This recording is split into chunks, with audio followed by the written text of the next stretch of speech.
Well, welcome to week number 2 for MPA 585 Political Economy.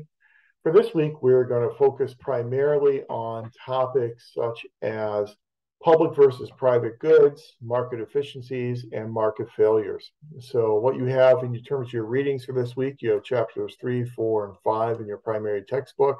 Our focus for this discussion today is going to be primarily on the existence of market failures as a justification for public provision and or production of goods and services, and then some of the differences between public goods and private goods, especially as a way in which we can determine which sector will be providing and producing those types of goods.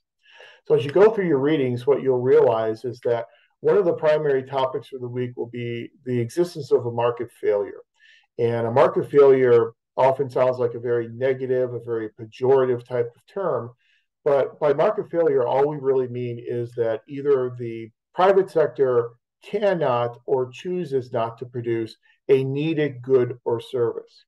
So obviously, some of the reasons why the private sector would choose not to produce or provide a good or service is that good or service does not result in any type of a profit. So if there's no profit, there's no bottom line. If there's no bottom line, then a private organization has no incentive to then provide and or produce that good or that service. Sometimes from the perspective of logistics, it is just logistically impossible for the private sector to get involved in provision and production of goods and services. Think about something like everyday mail delivery. Everyday mail delivery is done by the United States Postal Service. Granted, we have FedEx, and we have UPS, and all these other companies that do package delivery. But if FedEx and UPS and these private sector corporations wanted to get involved in everyday mail delivery, the cost would just be prohibitive in order to be able to do that. And so they just simply don't have the fiscal wherewithal in order to bear those initial costs to get involved in provision and production of everyday mail delivery. So market failures, when the market does not provide or produce a needed good or service, is one primary justification for public intervention in provision and or production. It is also important to note another primary justification for government intervention is the existence of what's known as externalities. And an externality, if you remember from an undergraduate microeconomics course, an externality is just simply an unintended consequence. So as economists would say, we have a widget factory. And so we have our widget factory up on a hill. And that widget factory is in the business of producing widgets and producing high quality widgets. In the process of producing those widgets, the factory then pollutes the river that runs behind the factory. That's a negative externality. It's an unintended consequence. The factory wasn't trying to pollute the river. It's just a consequence of making these widgets. Those types of negative externalities, there's no built-in market incentive for a private sector corporation to clean up that negative externality, to clean up that pollution. There's no profit involved in cleaning up that pollution. So what that negative externality of pollution recommends to us is it recommends a role for government to get involved in to try and show corporations the cost that's accruing from this pollution and then charge some fees or charge some type of cost to the corporation to then clean up that pollution. So environmental regulation is how government will then get involved in the cleaning up of pollution, which is a negative externality. Not all externalities, not all unintended consequences are necessarily bad. There are some externalities that are actually positive for society. So you think about an immunization program, a childhood immunization program that provides immunizations to children from households under a certain income threshold level. The primary beneficiaries of that immunization program will be those children from those households, but everyone in society benefits. If it reduces the amount of disease in society, then everyone benefits. So it's a positive externality. It's a positive consequence of having that childhood immunization program. The positive consequence will be lower rates of disease in the surrounding community. The problem with positive externalities is that we oftentimes underproduce goods and services that result in positive externalities, but yet we overproduce goods and services that result in negative externalities. So just like with a negative externality, the corporation won't take the cost of that consequence into account in determining how much of a good to produce. It's a similar type of thing with positive externalities. They won't take into account the amount of benefit that's being produced by the production of that good or that service. So if they're not going to consider those positive benefits in determining how much to produce, they're going to underproduce that good or that service, which then recommends a role for government intervention where government can then get involved and subsidize the production of a good or service to make sure that more of that good or service is being produced so that more of that positive externality will be produced as well. Essentially, the people who are benefiting from that positive externality but are not paying the cost of the program are referred to as free riders. And those free riders get the benefits, they don't pay the costs, and so therefore their demand is not really being considered by the corporation in determining how much of a good or service to produce. So government then intervenes, provides subsidies to then, as an inducement, to produce more of that good or service to then result in more positive externalities.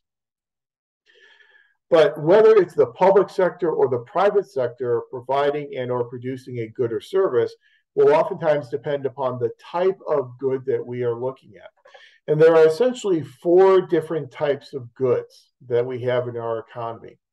At the opposite ends of the spectrum, you have pure private and pure public goods. Pure private goods are differentiated from pure public goods based upon two considerations: excludability and exhaustibility. Excludability speaks to, can you charge people for the benefits they get from consuming this good and then exclude those who do not pay the charge? So can you exclude people from deriving the benefits from a good or service? If you can exclude people, that suggests it's a more of a private good. If you cannot exclude people, that would suggest more of a public good. So our first criteria is excludability. Can we charge people and then exclude those who do not pay? The second criteria is exhaustibility. Can it be used up? So are two members of society rivals for a good or a service? So think about a simple example of a candy bar. And that candy bar is, on a store shelf. And if two people go into that store to purchase that candy bar, they are rivals for the consumption of that candy bar. One person gets there first. There's only one candy bar on the shelf. That person gets the candy bar, and the other person does not. It's used up. People are rivals for the consumption of that good or service. Again, if it's exhaustible, it's going to be more of a private sector good. If it's not exhaustible, it's going to be more of a public sector good. So those are your extreme ends: pure private, which are excludable and exhaustible; pure public, which are non-excludable and non-exhaustible. Those are the easy ones. And so when we are determining, should it be private provision production, public provision production, if it's a pure private good, we leave it to the private sector. If it's a pure public good, we usually leave it to government intervention, leave it to the public sector. But there's a gray area in between those two extremes. And in that gray area, you have two additional types of goods. You have collective pool goods and you have what are called toll goods. A toll good is excludable but non-exhaustible, meaning that you can exclude people from getting the benefits of this good, but you can't use it up. So an example of that would be a toll road. So you have a toll road, the person who pays the toll, the bar goes up, they then drive onto the toll road. Next person comes, they pay the toll, the bar goes up, they drive on the toll road. Somebody pulls up, they don't have the money to pay the toll, the bar doesn't go up, they're not allowed to drive on the road. It is excludable. But in theory, it's not exhaustible, because if everyone pays the toll, everyone gets to drive on that toll road. So that's a toll good. Then the opposite of a toll good is a collective pool good. And a collective pool good, they are non-excludable, but they are exhaustible. So you think about something like mineral pools or natural resources. ostensibly everyone in society should be able to have access to those natural resources in equal access, but once they're gone, they're gone. They're used up. So it's non-excludable, but it is exhaustible. And that's called a collective pool good. It's those toll goods and those collective pool goods that we argue a lot about in terms of the proper role for government versus the private sector. Now, it's not always just a situation of either the public does it or the private sector does it. There are different gradations of public sector involvement and private sector involvement. And you probably noticed I've been saying provision and or production of goods, and that there is a difference in those terms, provision and production. Provision speaks to giving the resources to make the production process possible.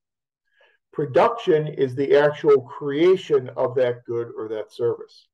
So frequently what government will do is government will contract with private sector corporations, private sector contractors, to actually construct buildings.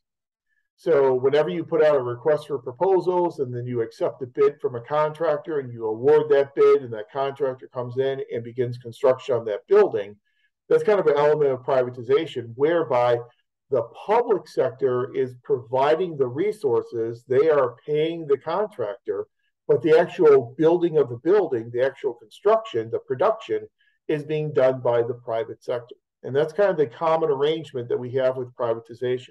Public provision and private sector production. It is possible that you could invert that and you can have private provision and public production, but that's relatively unusual.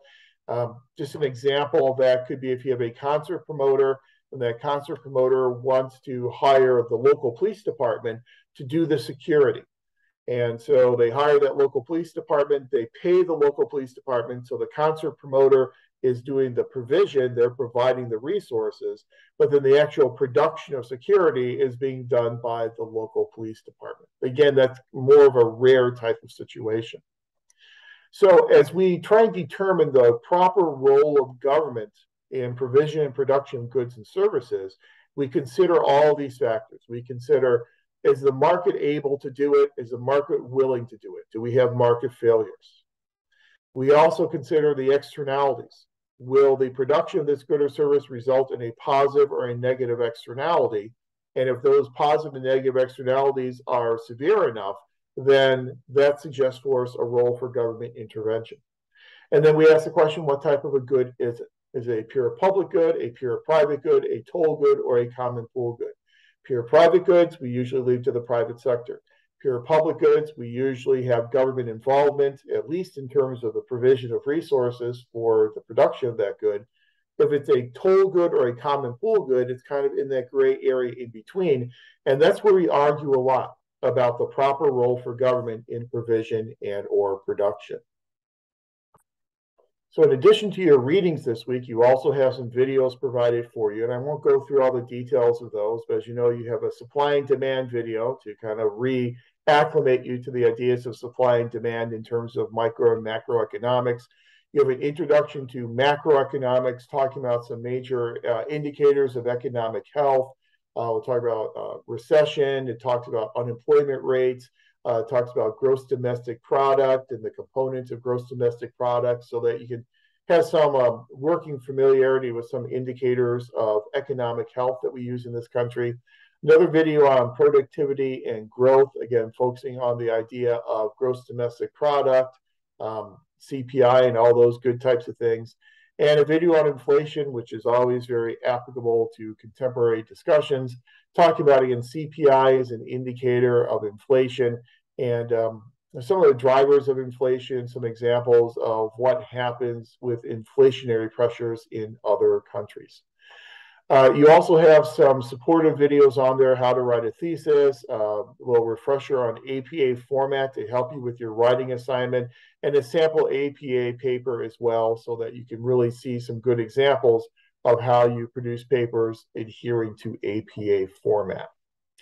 So for this week, your assignments, you have a multimedia discussion board assignment, and then you also have a written assignment. For your multimedia discussion board assignment, you are going to focus on this idea of market failures that we've discussed. You're going to select one example of a market failure and describe what good the market failed to produce and how a government, either federal, state, or local government, intervened to provide or produce that good. It is a multimedia discussion board, and so it will be a video that you will be creating just like you did in week number 1. Your video is due on Saturday, and the responses to classmates due on Sunday. The presentation should be short, 2 to 3 minutes, so it doesn't have to be terribly long at all. Then you have a second assignment, which is a writing assignment. That one is due on Sunday of this week. For this assignment, you should consider the differences between public and private goods. Identification, nature of a good should dictate how we view government involvement in the provision and or the production of a good. So think about some of the things we talked about in terms of the 4 different types of goods and the differences in terms of excludability and exhaustibility, and then what that means for the proper role of government in provision and or production of that good. So that is your written assignment.